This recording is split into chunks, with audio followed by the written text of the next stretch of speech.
மாத்ரே நமகா. சென்னை அடையார் சர்வசக்தி பீடத்திலிருந்து அருள்வாக்கம்மா ரேணுகா தேவி.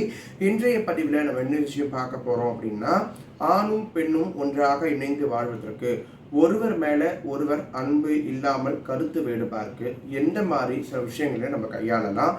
மிக முக்கியமாக ஒரு கணவனுக்கோ மனைவிக்கோ இருவருக்குள்ளே இருக்கக்கூடிய கருத்து வேறுபாடுகள் நீங்க ஒருவருக்குள்ள ஒருவர் வசிய மருந்தை நம்ம எப்படி கொடுக்கறது, அந்த வசிய மருந்தை நீங்களே எப்படி செய்துக்கிறது அப்படின்ற விவரத்தை தான் இன்றைய பதிவில் நம்ம பார்க்க போகிறோம். இந்த பதிவை பார்க்கறதுக்கு முன்னாடி நம்மளுடைய சேனலை சப்ஸ்கிரைப் பண்ணாதவங்க பண்ணிக்கங்க. வாங்க வீடியோக்குள்ளே போகலாம். என்னுடைய பதிவை பார்க்குற பல பேர் கேட்கக்கூடிய கேள்வி என்ன அப்படின்னு பார்த்தீங்கன்னா, அம்மா நீங்கள் நிறைய விதமான வசிய மருந்துகள் சொல்லியிருக்கிறீங்க, அது எல்லாமே எங்களால் செய்ய முடியாது, அது விலையும் எங்களால் வாங்க முடியாத அளவுக்கு இருக்குது, நீங்களே எங்களுக்கு வசிய மருந்தை நாங்கள் செய்திருக்கிறது போல சொல்லிடுங்கம்மா அப்படின்னு நிறைய பேர் கேட்குறீங்க. நீங்களே வசிய மருந்து செஞ்சுக்கிறது போல நாங்கள் சொல்கிறதுக்கு எந்த விதமான ஆட்சேபனையும் எனக்கு கிடையாது. ஆனால் அதில் சேர்க்கக்கூடிய மூலிகைகளும் பலதரப்பட்ட பொருட்கள் அளவுகளும் சரியாக இருக்கணும். அந்த மூலிகை சரியான மூலிகை தானா அப்படின்னு உறுதிப்படுத்திய பின்னதான் அந்த மூலிகை நம்ம பயன்படுத்தணும். மிக முக்கியமாக மூலிகையை தெரியாமலோ அல்லது அளவுகளை மாற்றியோ நம்ம கொடுக்கும் பொழுது பலவிதமான பிரச்சனைகளுக்கு உள்ளாக நேரிடும். அதனால தான் வசிய மருந்து கைதேர்ந்த மாந்திரிகளால் செய்யப்பட வேண்டும் அப்படின்றத நான் எப்போதும் வலியுறுத்திக்கிட்டே இருக்கட்டும். இப்போ நான் சொல்லக்கூடிய வசிய மருந்து நீங்களே செய்துக்கலாம். இந்த மருந்துக்கு உச்சாரணமோ மந்திரமோ வேற எதுவும் பூஜை முறைகளோ தேவைப்படாது. நிச்சயமா இது கை கண்ட மருந்தாங்க உங்க எல்லாருக்குமே பயன்படும்.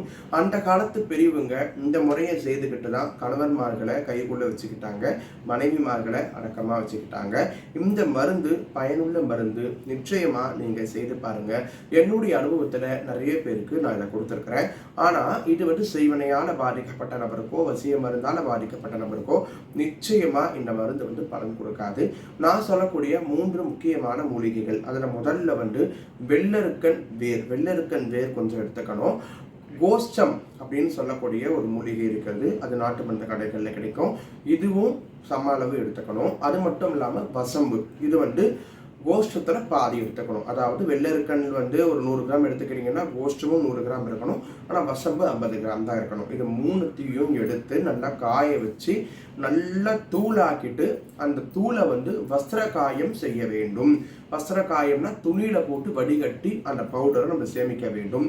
அதன் பிறகு சுத்தமான தேன் விட்டு பெண் ஆணுக்கு கொடுக்கறதா இருந்தா பெண்ணுடைய இடது கை கட்டவல் ரத்தம் எடுத்து கொடுக்கணும். ஆண் பெண்ணுக்கு கொடுக்கறதா இருந்தா ஆணுடைய வலது கை கட்டவல் ரத்தம் எடுத்து கலந்து கொடுக்கணும். இதுதான் ரொம்ப முக்கியம். இப்படி நீங்க கொடுக்கும் போது இனிப்பான தின்பண்டங்கள்ல கொடுக்குறீங்க அப்படின்னா அந்த ஆணோ பெண்ணோ உங்க மேல அதீதமான அன்புக்கு ஆளாகி உங்களுக்கு வசியமாவது உறுதி. தயவு செய்து இந்த பதிவை பார்க்குற யாரும் தவறான விஷயத்துக்காக இதை நீங்கள் பயன்படுத்திடாதீங்க. கணவன் மனைவியாக உடல் அளவிலும் உள்ளத்தளவிலும் ஒன்றாக வாழ்ந்தவருக்கு தான் இந்த மருந்து செல்லுபடியாகும். மற்றபடி ஏனையவருக்கு நிச்சயமா செல்லுபடியாகாது. அடுத்தவர் மனைவிக்கோ தகாத பெண்களுக்கோ இதை நீங்கள் கொடுக்க நினைக்கிறீங்க அப்படின்னா இது முழுக்க பாதிப்பாகும். உங்கள் வாழ்க்கையே இதை பாதிச்சிடும். அதே சமயம் இது உயிருக்கு தீங்கு விளைவிக்கும் மருந்து கிடையாது.